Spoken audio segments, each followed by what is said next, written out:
Muy bien. Bueno, vamos con esta última parte de proceso de enfermería en caso de desequilibrio de líquidos, electrolitos y ácido básico. Estamos viendo un poco toda la parte del PAE que correspondería justamente a este tipo de alteración, ¿sí? De alteración o también de prevención en relación, digamos, a esto que estamos desarrollando, ¿sí? Todo lo que tiene que ver con líquidos, electrolitos y ácido básico. Bueno, seguimos con la parte de diagnóstico de enfermería. Lo anterior ya lo habíamos puesto en los Power anteriores.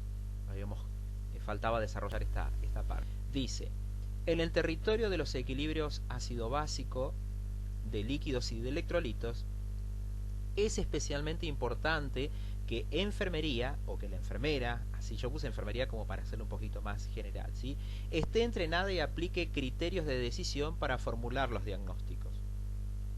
Por eso esta parte o esta unidad se da justamente en este segundo cuatrimestre, conjuntamente con la bibliografía, conjuntamente con lo que yo estoy explicando. Ya vamos a ir haciendo casos. Sé que tal vez lo habrán visto en alguna otra materia y lo van a seguir trabajando en segundo y tercer año, ¿sí? Ahora estamos viendo algunas generalidades. Dice, puede haber comprometidos muchos sistemas orgánicos y deben ser investigados conscientemente. Un poco lo que habíamos charlado el sábado pasado. Parte de la forma de valoración es valorar por sistemas. Dice, por ejemplo, los datos relevantes de valoración para el diagnóstico de enfermería de déficit de volumen de líquidos podrían incluir la existencia de una ingestión oral insuficiente, pérdida de peso, sequedad de piel y mucosas, pérdida de la turgencia de la piel, descenso de la tensión arterial y aumento de la frecuencia cardíaca. El sodio y la osmolalidad del suero podrían estar elevados. La orina podría ser oscura con aumento de densidad y disminución de su volumen durante varios días. La omisión de cualquiera de estos datos podría proporcionar un cuadro incompleto del estado del paciente y dar como resultado un diagnóstico incorrecto. O sea que yo tengo que ver de manera global todo lo que corresponde al sujeto que estoy tratando o brindando cuidados profesionales, ¿sí? Tengo que hablar, tengo que ver, tengo que valorar, tengo que utilizar los datos complementarios, ¿sí?, como todo lo que tiene que ver con métodos diagnósticos, ¿sí?, análisis de laboratorio, hablar con la familia. Bueno, digamos, yo tengo que tratar de tener todas las piezas del rompecabezas, ¿sí?, para que me sea más fácil, digamos, justamente colocar un diagnóstico apropiado. Porque como bien dice acá, si por ejemplo, ¿sí?, yo no sé si el paciente está oligúrico, si el paciente está anúrico, y está oligúrico, digamos, en qué consistencia está. Bueno, sí, se supone que si está concentrada puede llegar a haber coluria, pero ¿y si tal vez haya otra infección?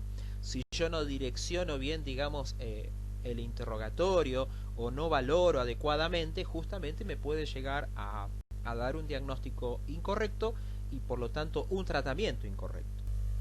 Dice, además de agrupar cuidadosamente los datos de valoración, la enfermera tiene que identificar exactamente el factor relacionado con el diagnóstico de enfermería, a fin de planificar los cuidados de enfermería apropiados. Acuérdense, ¿sí?, que muchas veces estamos tratando varios diagnósticos de enfermería, múltiples diagnósticos de enfermería, ¿sí?, con distinto nivel de gravedad o con distinto nivel de prioridad en la atención.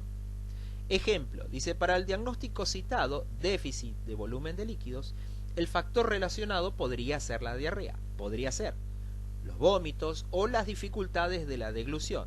Este diagnóstico no se plantea si el paciente está sometido a prohibición de nutrición oral como una parte del tratamiento global. Claro, ¿sí?, no solamente prohibición de nutrición, sino, ya lo vamos a ver en otras diapositivas, ¿sí?, cuando justamente, digamos, está con restricción hídrica. Entonces, es parte del tratamiento, no es paciente, no lo está pudiendo realizar, digamos, de manera voluntaria.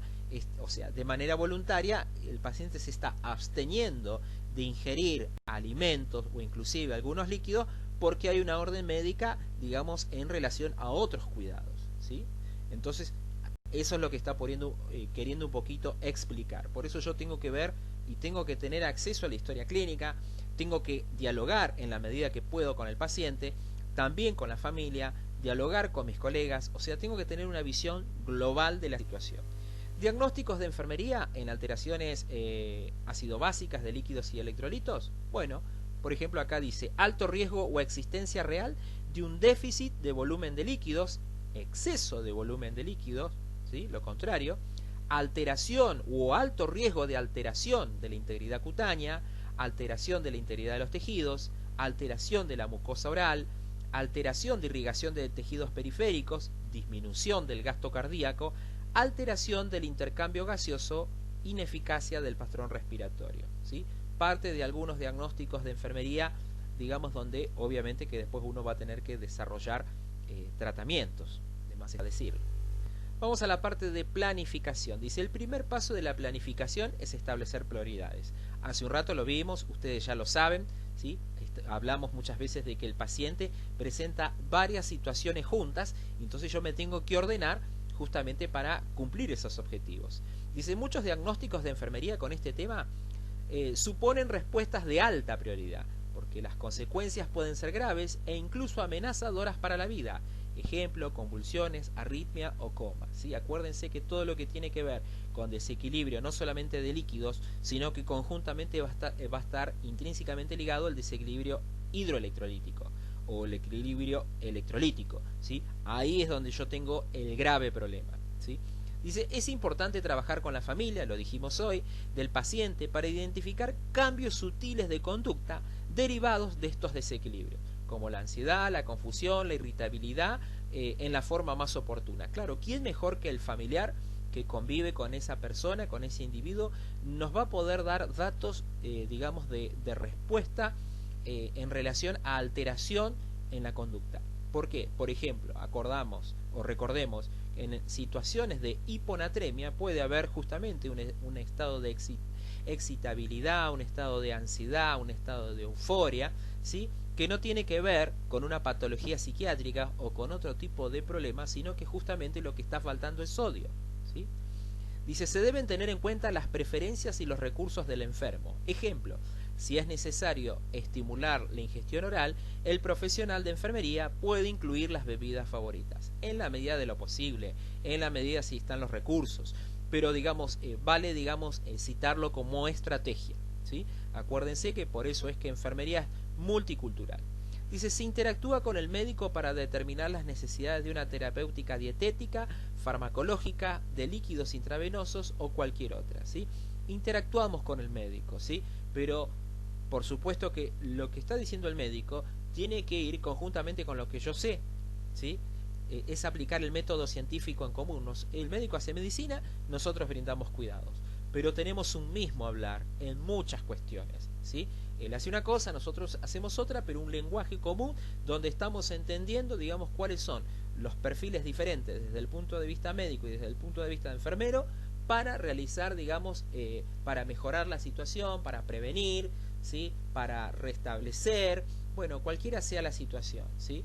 O sea que, ¿a qué estoy apuntando? Que si el médico me dice algo erróneo, yo lo tengo que saber detectar, ¿sí? Decir, no, doctor, acuérdese, fíjese este dato de laboratorio, fíjese cómo estamos con el sodio, pero mire el potasio, ¿sí? Miramos acá, miramos allá, ¿sí? No es solamente, digamos, una situación del médico, ¿sí? Al contrario, si yo no lo hago es una situación muy cómoda de parte mía, donde justamente estoy dejando mucho espacio, no solamente de manera personal, sino, digamos, en relación al sujeto que estoy cuidando, ¿sí? Brindando cuidados especializados.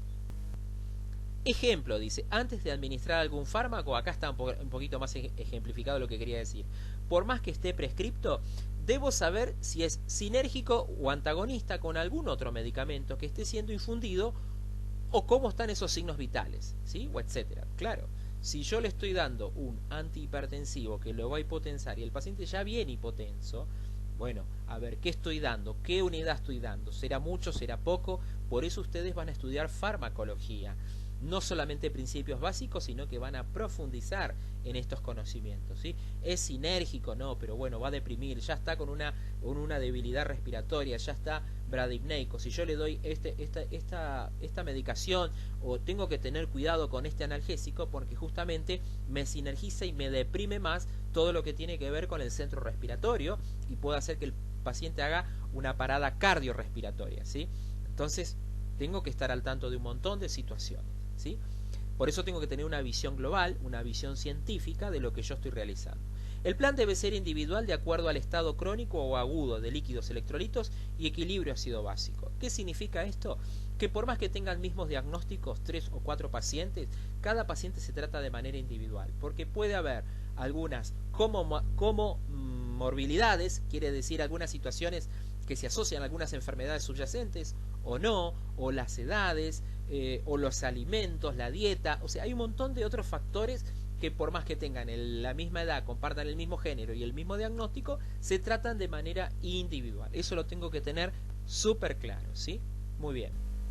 Dice, objetivo de la planificación, un ejemplo, ¿sí? Restaurar y mantener el equilibrio ácido básico e hidroelectrolítico del enfermo, ¿sí? Restaurar y mantener, ¿sí? Ese es el desafío. Resultados, las constantes vitales vuelven a los valores basales normales, el paciente recupera turgencia cutánea normal, no se aprecian edemas, auscultación pulmonar normal, o sea, no hay ruidos, y eliminación urinaria igual a la ingesta, ¿sí? Me está dando justamente un balance, digamos que lo mismo que ingresa es lo mismo que sale. Por supuesto, tengo que tener en cuenta las pérdidas insensibles, cómo están, por supuesto, digamos, si hay situaciones de drenajes y demás, todas estas cuestiones yo las tengo que ver. Normalización de la gasometría y electrolítica. Claro, ¿cómo están esos gasos arteriales? ¿Cómo están, digamos? ¿Están normalizados? ¿Cómo está ese pH? ¿Sí? ¿Cómo están esos niveles de dióxido de carbono? ¿Cómo está esa fracción inspiratoria de oxígeno? ¿Cómo está? ¿Sí? Justamente la idea es, en la medida que voy realizando cuidados y tratamientos, ¿sí? Normalizar, ¿sí? Tener en cuenta, digamos, cronicidad de algunas enfermedades. Por ejemplo, en pacientes con EPOC de larga data, acuérdense, el EPOC es una enfermedad crónica, ¿sí? Enfermedad pulmonar obstructiva crónica. O sea que durante muchos años el paciente fue adaptándose a esta cronicidad, por ejemplo, desarrolla poliglobulia, ¿sí? ¿Qué significa poliglobulia? Una mayor cantidad de glóbulos rojos, ¿sí? ¿Por qué? Porque justamente, digamos, no sé, en el caso de un tabaquista, ¿sí? Que fumó durante 20 años, obviamente hay graves problemas alveolares, graves problemas, digamos, en los bronquios, en el intersticio, en la hematosis. Entonces, a nivel crónico, el cuerpo se fue adaptando y necesita, ¿sí? Que haya mayor nivel de glóbulos rojos, una mayor elevación del dióxido de carbono. Entonces, eso va a ser su nueva normalidad o la normalidad que viene desarrollando desde hace muchos años, ¿sí? Entonces yo tengo que tener en cuenta, lo mismo ocurre con las hipertensiones. Por eso yo tengo que ver cómo, ¿sí? Si bien tenemos un estándar de tensión arterial, pero cada paciente maneja, digamos, una cierta normalidad, que por supuesto que estamos diciendo en el caso, digamos, de que tenga valores arriba de 140, 150 en sistólica, claro, estamos hablando de hipertensión. Pero si yo lo coloco dentro de valores de bibliografía 120-80, el paciente se me va a descompensar porque el paciente no está acostumbrado, ¿sí? Tal vez en periodos crónicos desarrolla una cardiomegalia, una hipertrofia ventricular izquierda, generalmente tiene otra precarga y otra poscarga a nivel cardiovascular. Entonces, en la cronicidad fue desarrollando otras situaciones que, como dije recién, para explicarlo, es su normalidad, ¿sí? Que por supuesto no estamos hablando de un individuo sano, pero bueno, fue desarrollando y el cuerpo se fue adaptando. Entonces, estas cuestiones yo las tengo que tener en cuenta, ¿sí? Por ejemplo, un paciente con EPOC, ¿sí? Que sature 99% no está bien, ¿sí? Son pacientes que saturan muy bajo y esa es su normalidad, ¿sí? Seguimos. Ejecución. Dicen, los pacientes con exceso de volumen de líquidos, la enfermera o el enfermero ha de poner en marcha medidas a la reducción de líquidos, tales como la restricción de la ingesta líquida, reducir la ingesta de sodio y emplear diuréticos, ¿sí? Cuando hay un gran exceso de volumen de líquidos, se constata en el ionograma, se constata, digamos, cómo están los electrolitos y demás. Bueno, justamente, de alguna manera burda, como hay que decir, hay que ver dónde es que está, digamos, ese líquido, si verdaderamente está faltando. Bueno, acá estamos hablando de exceso, por supuesto, ¿no?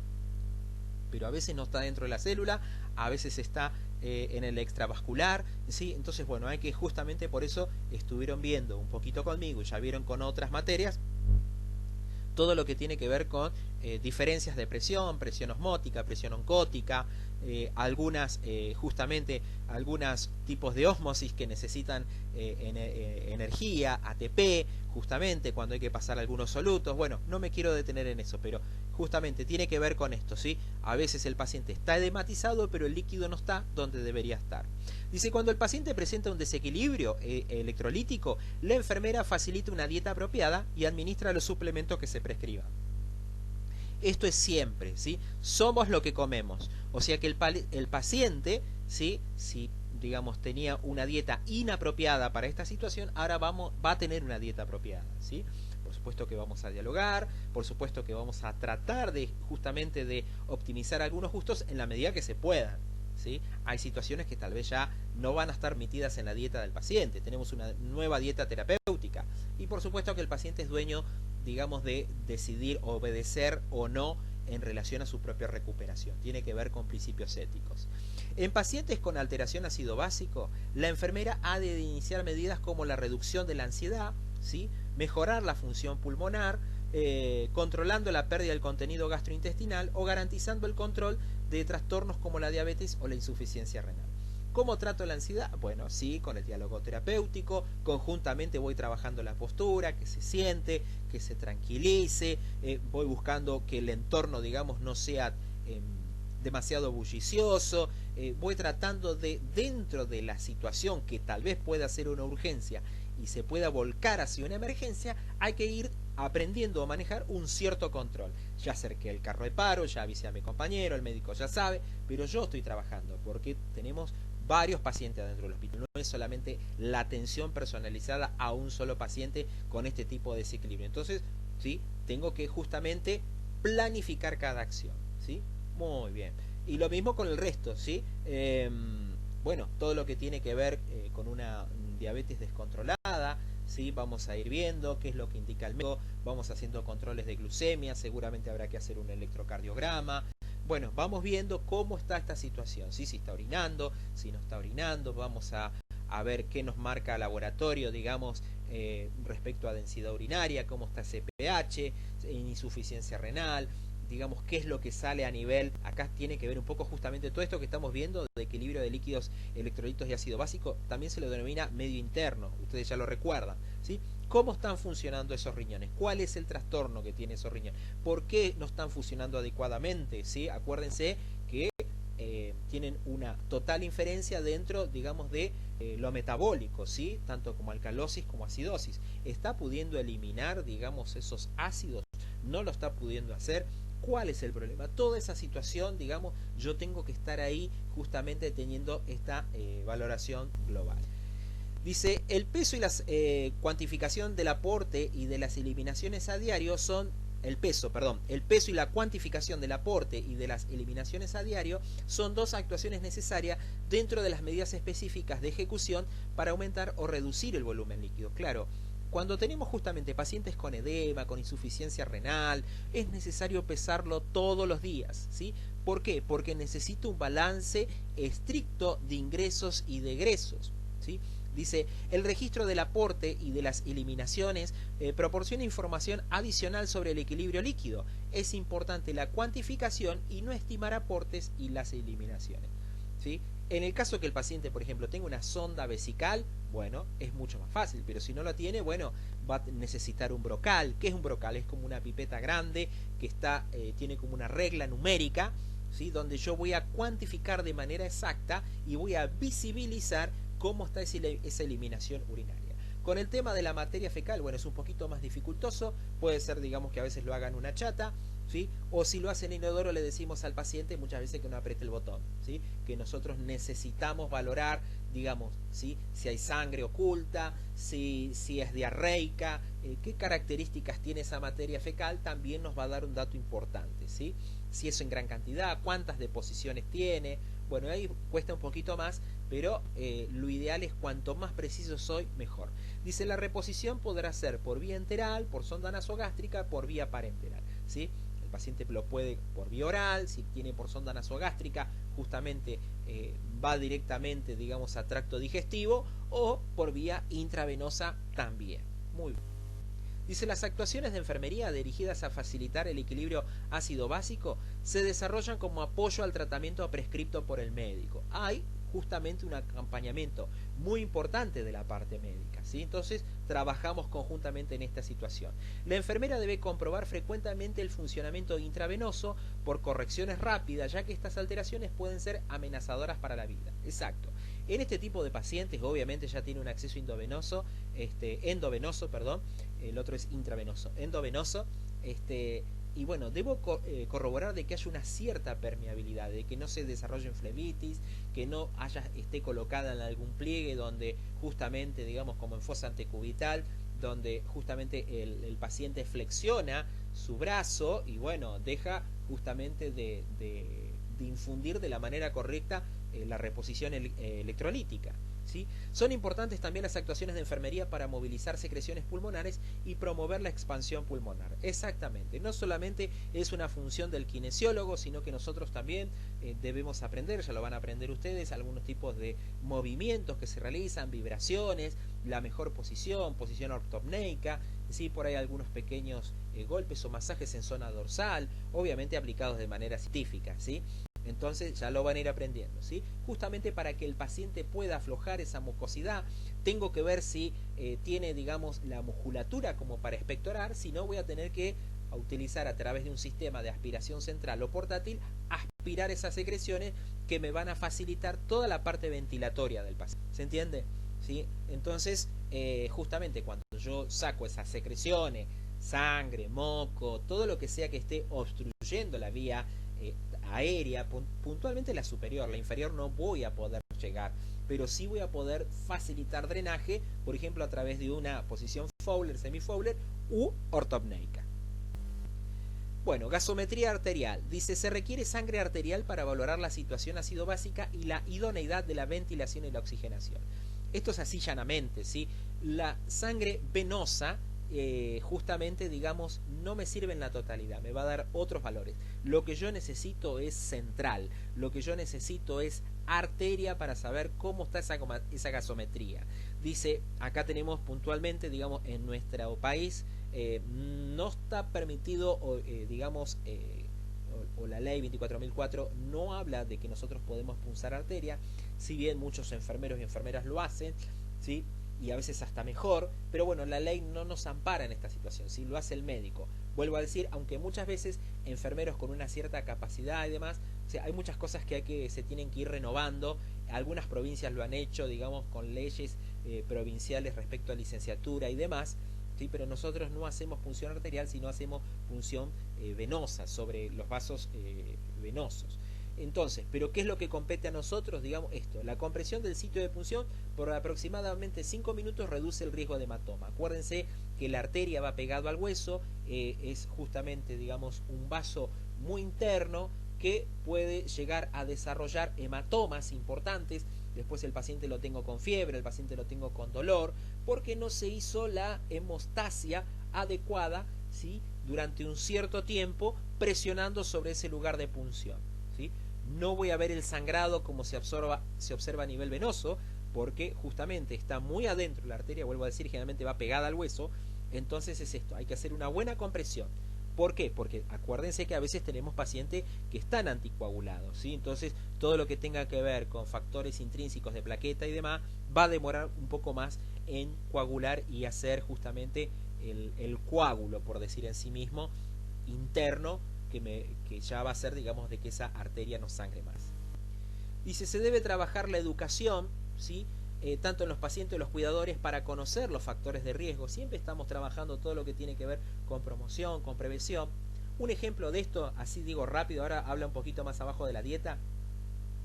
Todos decimos de que hay que consumir mucha agua. Bueno, algunos pacientes no pueden consumir mucha agua porque tienen restricción hídrica. ¿Qué pacientes? Bueno, puntualmente aquellos pacientes que tienen dañados sus riñones, que están en hemodiálisis, que no pueden... ¿Por qué? Porque intrínsecamente, digamos, también complica toda la parte cardiovascular. Al haber un mayor volumen y a no poder excretarlo de manera normal, precisa de una máquina que aparte de hacer el filtrado, elimine ese líquido, ¿sí? Entonces, ¿qué pasa? algunos pacientes justamente desarrollan cardiomegalia, hace un rato dije, algunos tipos de hipertensiones. ¿Por qué? Porque hay un mayor volumen y el corazón necesita, ¿sí?, bombear eso continuamente porque hay que oxigenar tejidos y demás, y bueno, se producen patológicamente hipertensión puntualmente dentro de lo que tiene que ver con ventrículo izquierdo, ¿sí? Hay una cardiomegalia con una hipertensión patológica de ventrículo izquierdo, porque tiene que ver con la sístole. ¿Se deben trabajar las dietas? Sí, siempre. Dijimos que somos lo que comemos, ¿sí? Las ingestas, las patologías previas, bueno, todo eso, sí, dice, sobre todo las de reciente comienzo o de tratamientos interrumpidos. Hay gente, por ejemplo, que es diabética, interrumpió el tratamiento y ahora justamente tiene que retomar ese tratamiento. Sus niveles de azúcar en sangre son muy elevados, hay que modificar dieta, hay que modificar, digamos, hábitos, tal vez hay un sedentarismo, la dieta es inadecuada, los controles son inadecuados, las correcciones de insulina no están actualizadas. Bueno, todo eso justamente cuando hay tratamientos interrumpidos, enfermería tiene que estar al tanto para ir modificando conjuntamente con el médico, ¿sí?, de manera paulatina, ¿sí? Ya vamos a ver por qué lo expreso así. Las dietas juegan un factor fundamental en los procesos de recuperación, ya lo venimos diciendo desde hoy. Se debe tener conocimiento de la medicación de base del paciente a fin de conocer reacciones adversas o falta de actualización de los mismos. Exactamente. Por ejemplo, la aspirina, ¿sí?, la gente no la tiene internalizada como un medicamento, un ejemplo, ¿sí? O los anticonceptivos o alguna medicación de base que hace 5 u 8 años, parece un poco exagerado, pero la realidad supera la ficción, que el paciente no volvió a ir al cardiólogo, ¿sí? O que tal vez algún médico, no sé, sobre todo ocurre en algunos lugares donde no hay mucha actualización y demás a nivel científico, y bueno, siempre le receta lo mismo, pero tal vez necesite una mayor dosis, una menor dosis, un ajuste en determinados tipos de diuréticos y demás, siempre, digamos, intrínsecamente hablando de lo que estamos ahora en cuestión. Seguimos. Evaluación. Dice, todas las actuaciones de enfermería se evalúan mediante la comparación de la respuesta del paciente con el tratamiento de enfermería propuesto para cada objetivo. Ejemplo, restaurar y mantener el equilibrio hidroelectrolítico y ácido básico del paciente. Resultados, las constantes vitales volverán a las cifras basales normales. Exactamente, ¿sí? Cuando tenemos, digamos, una hipervolemia, ¿sí?, obviamente que vamos a tener una tensión arterial más elevada. Tal vez pueda haber una ligera taquicardia, tal vez pueda haber inclusive hasta una taquipnea, porque justamente a veces algunos líquidos se extravasan, ¿sí?, dentro de los denominados edemas pulmonares, etcétera, ¿sí? Entonces, la idea es ver en manera global, ¿sí?, la situación. Dice, medida de evaluación, tomar las constantes vitales del enfermo para descartar taquicardia, bradicardia, hipotensión, hipertensión o hipotensión ortostática, ¿sí? Este tema lo venimos charlando ya desde el cuatrimestre pasado, ¿sí? Se los dejo porque puede llegar a ser pregunta de examen, en qué situaciones, cómo, por qué, ¿sí? Ya hablamos, el médico puntualmente cuando quiere descartar esta situación, que tiene que ver puntualmente con dos factores intrínsecamente ligados o no, ¿sí?, pero pide lo que se llama diferenciación ortostática, ¿sí?, en destación y en sedestación. Muy bien, seguimos. Resumen, dice, los pacientes con alteración del equilibrio líquido y electrolítico, requieren planes de cuidado de enfermería diseñados para facilitar la recuperación del volumen líquido normal y de las concentraciones normales de los electrolitos. Exactamente, ¿sí? Se va, digamos, tratando de corregir. Tratamos, digamos, de manera extrínseca, ¿sí?, ayudar a la parte intrínseca a que restablezca, a que tenga justamente la homeostasis, ¿sí? Ayudamos, ¿sí? Después, una vez que está en homeostasis, generalmente o de manera a nivel de esperanza, uno espera que se logre restablecer esos valores. Por supuesto que hay que cuidarlos esos valores, porque si ya en algún momento hubo un desajuste, un desarreglo, una desaptabilidad, puede volver a ocurrir.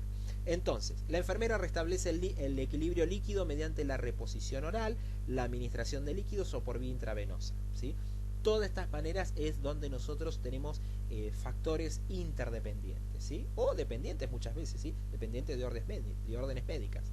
O dice, mediante la continuación de las restricciones para líquidos. Claro, ¿sí?, hay una dieta estricta, ¿sí?, que incluye, digamos, una cierta restricción de líquidos, ¿sí? Es importante tratar las enfermedades subyacentes, que, bueno, ahí me olvidé poner algo, pero bueno, era un poco lo que yo estaba diciendo, ¿sí? Las enfermedades subyacentes, digamos, las patologías previas, ¿sí? Hay un factor hormonal no tratado, hay hipertiroides, hay hipotiroides, hay otras cuestiones hormonales, ginecológicas no tratadas, ¿sí? Bueno, diabetes, otras cuestiones. Hay gente que a veces tiene varias, ¿sí? Es diabética, es hipertensa, tiene problema de tiroides, bueno, tiene un cáncer, tiene varias cuestiones donde justamente están afectando o modificando este equilibrio. Dice, el organismo compensa los desequilibrios menores a través de mecanismos reguladores químicos, biológicos y fisiológicos. Eso lo vimos en el primer Power que yo envié. Sin embargo, muchas veces es necesario actuaciones médicas, ¿sí? Donde nosotros interactuamos también como profesionales de salud en atención